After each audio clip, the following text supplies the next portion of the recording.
Hello viewers, welcome back to my another video. আজকে আমি আপনাদের মাঝে দুর্দান্ত এক রেসিপি শেয়ার করব। তো আশা করি এই রেসিপিটি সকলের খুবই ভালো লাগবে।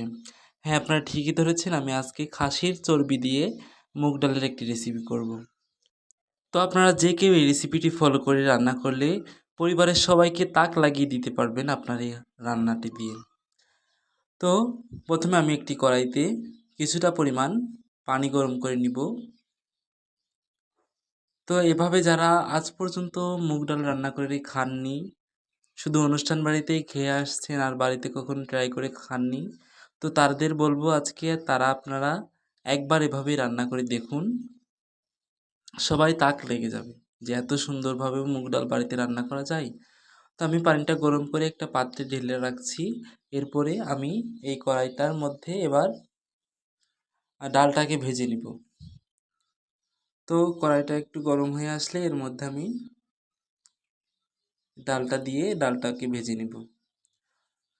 তো যারা আমার চ্যানেলটিকে এখনও সাবস্ক্রাইব করেননি তারা আমার চ্যানেলটিকে সাবস্ক্রাইব করে পাশে থাকা বেল আইকনটি বাজিয়ে দিবেন। আর নিত্য নতুন ভিডিও দেখতে আমাদের চ্যানেলের পাশেই থাকবেন। তো আমি এবার মুগ ডালটাকে ভেজে নিব। তো একটু সময় নিয়ে ভাজতে হবে মুগ ডালটা। ডালটা যতক্ষণ পর্যন্ত একটু লালটে লালটে না হয়ে আসছে ততক্ষণ পর্যন্ত আমি ভেজে নিব। মুগ ডালটা কিন্তু ফোটে না, আপনারা আবার ফোটার জন্য অপেক্ষা করবেন না যে কখন ডালটা ফুটবে। ফোটার আগে যখন কালার হয়ে আসবে তখনই ডালটা নামিয়ে নেবেন। তো আমার ভাজাটা প্রায় মাঝামাঝি পর্যায়ে, আমার আরও কালার করতে হবে, এখনও তেমন একটা কালার আসেনি। তো এইভাবে ভালো করে ভেজে নেবেন। আর ভাজার সময় খেয়াল রাখবেন তল থেকে যেন পুড়ে না যায়, এই কারণে অনবরত নাড়তে হবে যাতে ডালটা নিচে থেকে পুড়ে না যায়। এভাবে অনবরত নেড়ে নেবেন আপনারা। তো আমার ডালটা ভাজা হয়ে গেছে, দেখুন এরকম কালার হয়ে গেছে। এবার আমি আগে থেকে যে পানিটা গরম করে রেখেছিলাম সেই গরম পানির মধ্যেই ডালটা আমি দিয়ে দিব।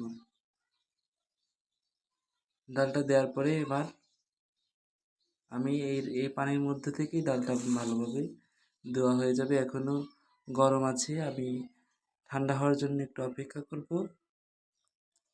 এবার আমি কড়াইতে আবার পানি দিয়ে দিচ্ছি। পানিটা দিয়ে পানিটা গরম করে নিতে হবে। তো আমি সেই ডালটা আমি উঠিয়ে নিচ্ছি আর একটা বাসনে। এটা ধোয়া হয়ে গেল। দেখুন কি পরিমাণ ময়লা বের হয়েছে ডাল থেকে। গরম পানির মধ্যে দিচ্ছি তো এই কারণে ময়লাটা বের হয়েছে বেশি। তো আমি এবার পানিটা একটু হালকা গরম হয়ে যাওয়ার পরে ওর মধ্যে দিয়ে দিচ্ছি।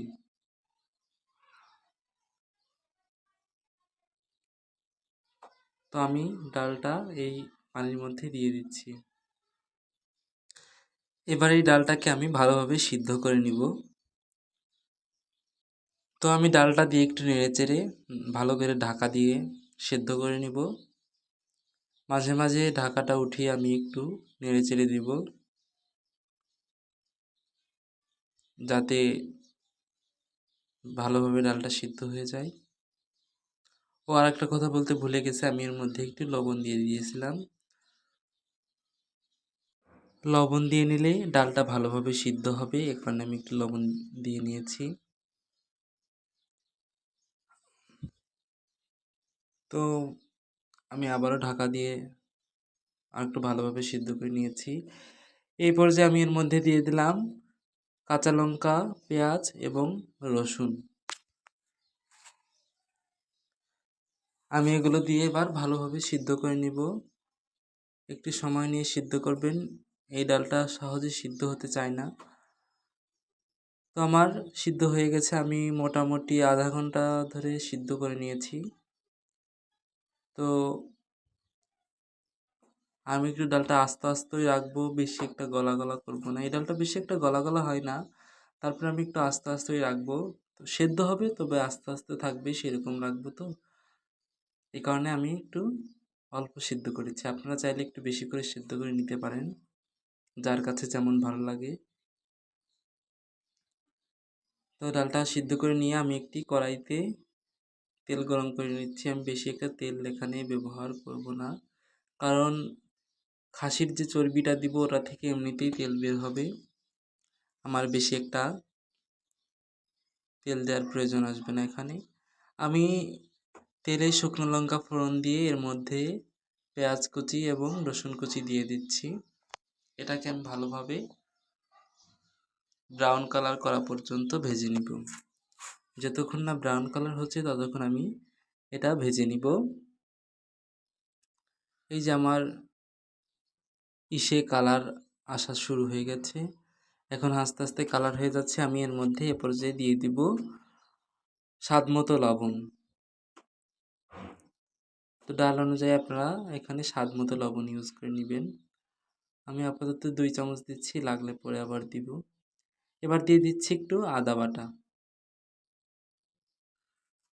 তো আমি এটা দিয়ে ভালোভাবে নেড়ে চেড়ে নিব।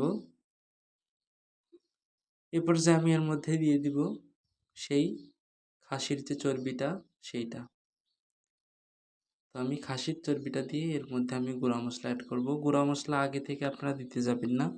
আগে থেকে যদি গুঁড়া মশলাগুলো দেন তাহলে গুঁড়া মশলাগুলো পুড়ে যাবে এবং কালারটা ঠিক থাকবে না এবং খেতেও অতটা ভালো লাগবে না। আপনারা মাংসটা দিয়ে বা চর্বিটা দিয়ে যেটা দিয়ে রান্না করেন না কেন সেগুলো দিয়ে গুঁড়া মশলাগুলো অ্যাড করার চেষ্টা করবেন, তাহলে গুঁড়া মশলা পুড়ে যাবে না বা খেতেও এর স্বাদ ঠিকই থাকবে, অথচ কালারও কোনো ডিসকালার হবে না, সুন্দর পারফেক্ট কালার আসবে। তো আমি গুঁড়া মশলাগুলো দিয়ে ভালোভাবে নেড়েচেড়ে নিচ্ছি। তো আবার বলছি, যারা এই রেসিপিটি এখনও ট্রাই করেননি, বাসাতে এখনও রান্না করে খাননি, তাদের বলবো আপনারা দ্রুত এই রেসিপিটি রান্না করার চেষ্টা করুন এবং খেয়ে দেখুন। এত সুন্দর সুস্বাদু হয় তা ভাবতেই পারবেন না। আমি এখানে সামান্য পরিমাণে একটু পানি অ্যাড করেছি। এই পানিটা দিয়ে আমি এই চর্বিগুলোকে একটু কষিয়ে নিব। তো আমি ঢেকে দিয়েছিলাম, এবার একটু নেড়ে চেড়ে দিচ্ছি। 2-3 বার একটু ঢেকে ঢেকে মাঝে মাঝে নাড়াচাড়া দিবেন যাতে নিচ থেকে না লেগে যায়। নিচ থেকে লেগে গেলে আবার পুড়ে যাবে। তো এ পর্যায়ে আমি দিয়ে দিব এর মধ্যে আগে থেকে যে ডালটা সেদ্ধ করে রেখেছিলাম সেই ডালটা। তো আমি সেই ডালটা এবার দিয়ে দিচ্ছি এর মধ্যে। তো এই যে ডালটা আমার দেওয়া হয়ে গেছে, আমি আর একটু পানি অ্যাড করেছি। ডালটা যত সময় নিয়ে রান্না করবেন ঠিক ততটাই খেতে ভালো লাগবে। শুধু এই ডালে না, যে কোনো ডাল আপনি যত সময় নিয়ে রান্না করবেন ঠিক ততটাই সুস্বাদু হবে এবং খেতে ততটাই ভালো হবে। তো এ পর্যায়ে আমি এই ডালটা একটু ঢেকে সিদ্ধ করে নিব।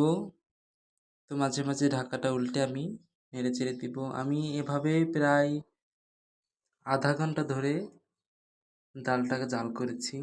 আপনারাও এরকম সময় নিয়ে রান্না করার চেষ্টা করবেন। এবার এর মধ্যে আমি দিয়ে দিচ্ছি গরম মশলার গুঁড়া। তারপরে আমি এর মধ্যে দিয়ে দিচ্ছি জিরার গুঁড়া।